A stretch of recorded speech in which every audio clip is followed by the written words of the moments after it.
This little maple right here, we're gonna take it out, we're gonna follow it along that part of the road.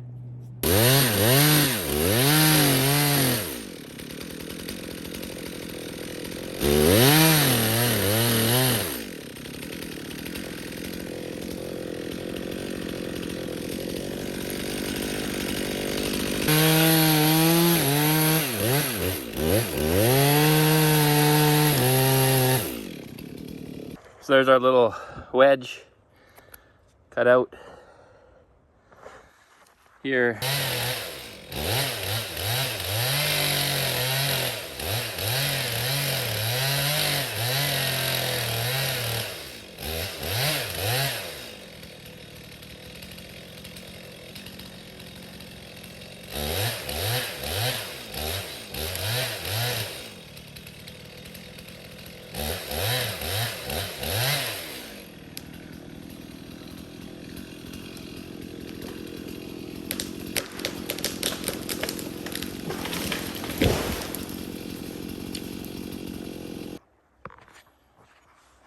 It was aiming that direction, but I got cut up in those limbs way up there.